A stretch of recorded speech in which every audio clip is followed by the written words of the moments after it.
call me Mystic Mike because I predict these things. Grant Dawson takes on Manuel Torres this Saturday at UFC 323. And Grant Dawson, he's got like 11 wins in the UFC, 1 loss to Bobby Green, but since then been on a 3-fight winning streak over Joe Solecki, Rafa Garcia, and Diego Ferreira. He is 31 years old in his prime, 5'10", with a 72-inch reach. Great record, 23-2-1, taking on Manuel Torres, who's also 5'10", can have a 73.5-inch reach, so 1.5-inch reach advantage. He's 30 years old, so roughly the same age, both these guys in their primes, and 16-3 record. Manuel Torres was on a 3-fight winning streak, I think it was, coming into his fight with Ignacio Bahamondes, which he lost by TKO in the first round, but then recently put out Drew Dober back in March in the first round, which is a very impressive win, taking out somebody like Drew Dober, as gritty and tough as he is, and how much experience he has. So going to be a big step up in competition, in my opinion, for Manuel Torres, taking on somebody like Grant Dawson, who's just a phenomenal grappler. His striking is ever improving, but he does a really good job of chain wrestling, getting guys to the ground and just dominating them there. Has really good cardio to just kind of push a pace, get ground and pound TKOs, control for decisions, find submissions. And so it's really going to depend on if Manuel Torres, who is a very good striker on the feet, he's explosive, uses his distance attacks, if he can keep this one on the feet and do damage there and win the fight, because I don't think he's going to win the fight if it ends up going to the ground over the course of the 3 rounds. So again, Manuel Torres, I do think that he's really good striker, has a lot of KOs on his record. I definitely think he's the better pure striker than Dawson, but Dawson's no slouch. His striking is looking better every time we see him. Throws really good straight punches to enter the clinch, to disguise his takedowns, has good front kicks, good teep kicks to manage the distance. He's got kind of a simple style. He does the basics very well, but allows him to stay defensively responsible and allows him to get in close and get his takedowns. He just kind of focuses on keeping his opponents uncomfortable long enough to initiate the grappling.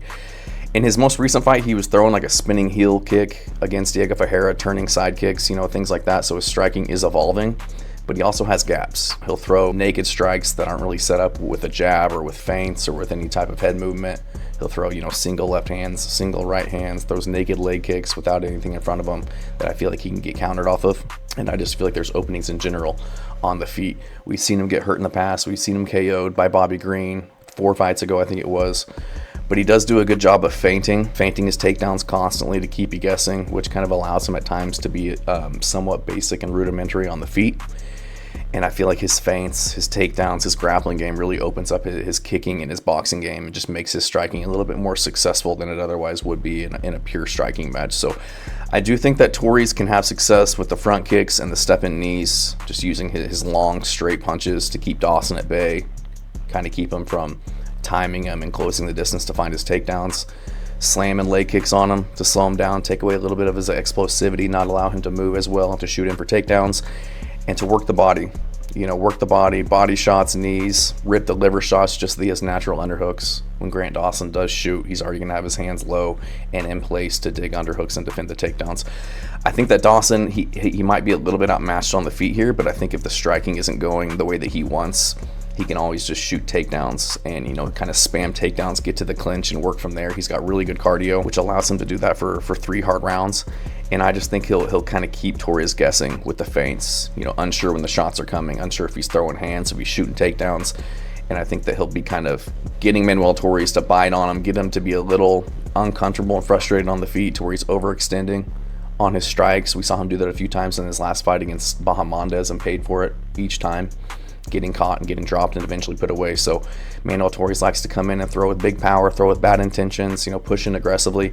And I think that Dawson will be able to kind of duck under and, time his takedowns very well against that aggressive style. We just saw Grant Dawson kind of dominate Diego Ferreira on the ground, who historically has been really hard to get to the ground and kind of hold there. We've seen him have great scrambling ability in the past against guys, Mateusz Rembecki, Mateusz Gamrot, Beneil Dariush, Gregor Gillespie. Those guys weren't as successful, I would say, as Grant Dawson in that last fight and really controlling him on the ground. And Diego Ferreira is a high-level black belt himself. So took him down, controlled him, won the decision. The fight before that took down Rafa Garcia and just beat him up on the ground, got the ground and pound in round 2.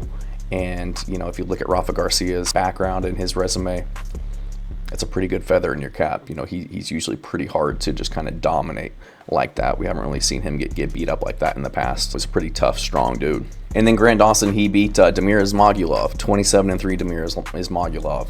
Just an absolute savage out of Kazakhstan, I think it is. So he's got the wrestling ability. He's also a jiu-jitsu black belt himself. I think he might struggle at times on the feet, but I think Torres is just not going to be comfortable enough on the feet to really plant and throw strikes with a lot of venom, with a lot of intent, just because he knows that the takedown threat is coming his way. And I think that Dawson will eventually get his takedowns going. You know, Torres has been subbed twice on the regional scene. He's got 88% takedown defense in the UFC, but hasn't really been fighting guys who are looking to wrestle the way that Grant Dawson will. So I think that Dawson gets to the ground, and I think he's going to get a ground and pound TKO or find the submission. Worst case, just do enough damage, do enough control time on the ground to win. But I do think he gets this one done over Manuel Torres. Thanks.